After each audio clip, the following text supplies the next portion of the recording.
Assalamualaikum warahmatullahi wabarakatuh. Perkenalkan, nama saya Umi Ayu Wahyuni dari kelas manajemen 22C dengan NPM 22411208. Di sini saya akan menjelaskan materi statistika dengan topik teknik sampling. Apa itu teknik sampling? Sampling adalah proses kunci dalam penelitian statistik yang melibatkan pemilihan sejumlah kecil elemen atau anggota dari populasi yang lebih besar untuk mewakili populasi tersebut. Tujuan utama dari teknik sampling adalah untuk mengumpulkan data yang cukup representatif sehingga Anda dapat membuat kesimpulan atau generalisasi tentang seluruh populasi berdasarkan data sampel yang telah dikumpulkan.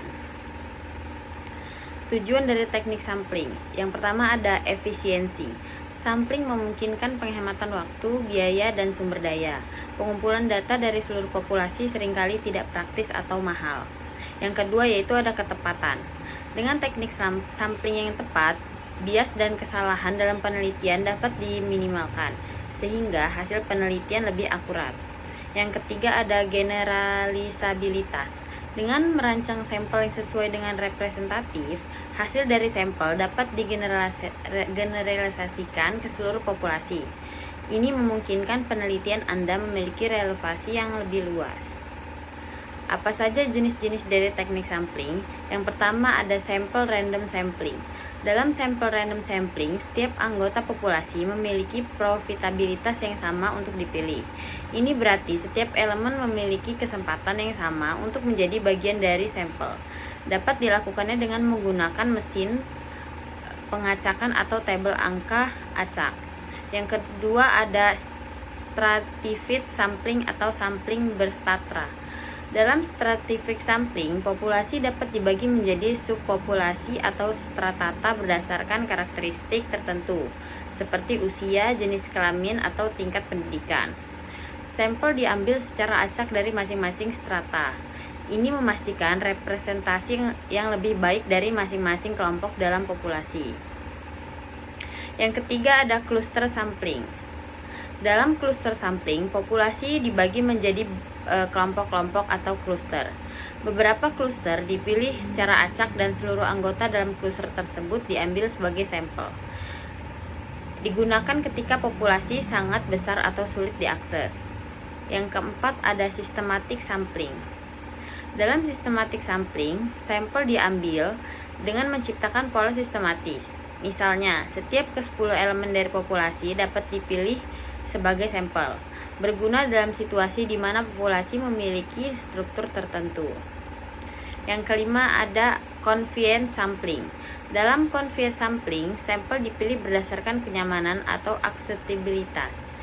Ini sering digunakan untuk penelitian yang lebih cepat dan lebih murah, rentan terhadap bias karena tidak selalu mewakili populasi yang baik.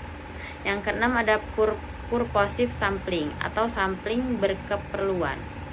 Dalam purposive sampling, sampel dipilih berdasarkan tujuan dan penelitian pemahaman peneliti. Sering digunakan dalam penelitian kualitatif dan studi kasus.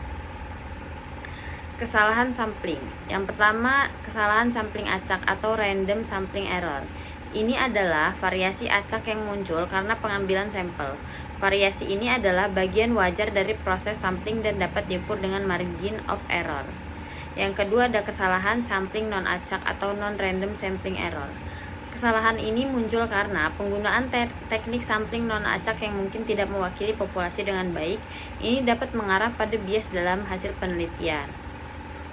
Contoh soal. Anda ingin mengumpulkan data tentang tingkat kepuasan pelanggan di restoran cepat saji tertentu di kota Anda.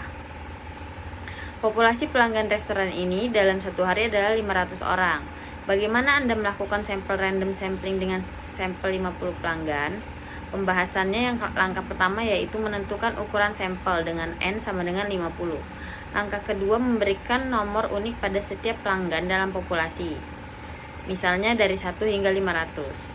Langkah ketiga yaitu menggunakan metode pengacakan, misalnya menggunakan software statistik atau mesin pengacakan untuk memilih 50 nomor secara acak. Yang keempat yaitu pilih pelanggan yang memiliki nomor sesuai dengan hasil pengacakan sebagai anggota sampel. Dengan demikian, Anda akan memiliki sampel acak sederhana dari 50 pelanggan untuk mengumpulkan data tentang tingkat kepuasan mereka di restoran. Kesimpulannya yaitu, memahami teknik sampling yang berbeda dan bagaimana mereka dapat diterapkan adalah kunci dalam perancangan penelitian yang kuat.